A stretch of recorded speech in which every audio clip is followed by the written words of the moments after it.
Hi guys, so in this video we're going to go over the two-handed topspin backhand. So as usual, we want to set the correct height. For your two-handed topspin backhand, it's always more comfortable to learn somewhere between waist and hip height. So make sure you're lining that up as well. And also you want to make sure that you have set the ball arm at 12 o'clock so that the ball is at the top.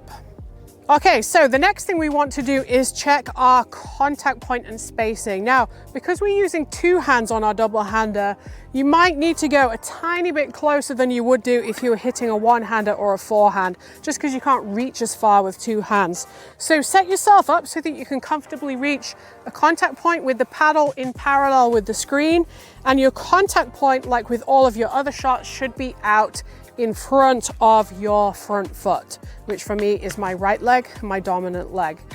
From here, what you're going to do is you're going to actually let go with your dominant hand, and we're going to practice hitting with your non-dominant hand. So from here, from my contact point, I'm going to bring this top edge up over the opposite shoulder, and from there I'm going to roll the ball and apply that top spin. Now, the reason we're learning with our non-dominant hand to begin with is that that hand is crucial for learning to apply topspin. Okay, so from this contact point up over that opposite shoulder.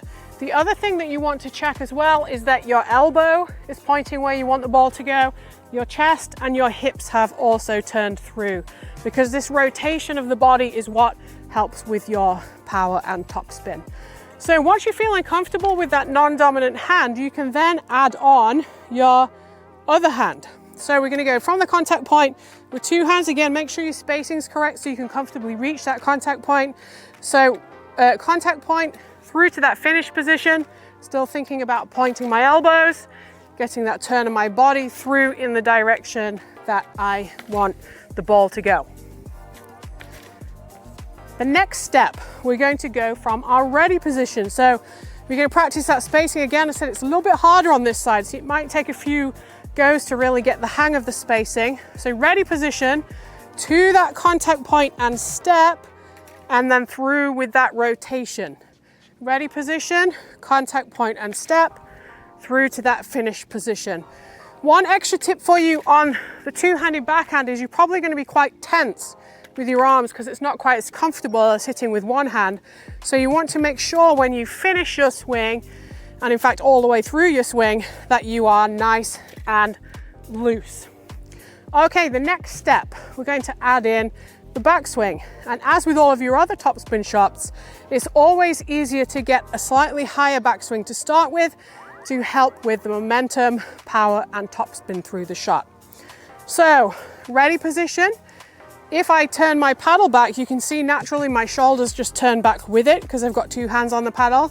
So it's a shoulder turn, and then as I turn my shoulders, I then take that step through to contact point and then through to that finish. Ready position, turn, step, through to finish. Ready position, turn, step, through to finish. And as I said, you might have to take a little bit more time in terms of figuring out the spacing on this one. So the last step, we're going to move away from the SpinPro and we're going to practice moving in and getting that solid contact point. So ready position, take my paddle back as I move through to that contact point and through to that finish. Always start slowly to begin with so that you know you're getting the shape right and you're getting the technique nice and sharp. Ready position, paddle back, through and finish. I'll just show you a couple more. Again, make sure that you're staying nice and loose as you take that paddle through.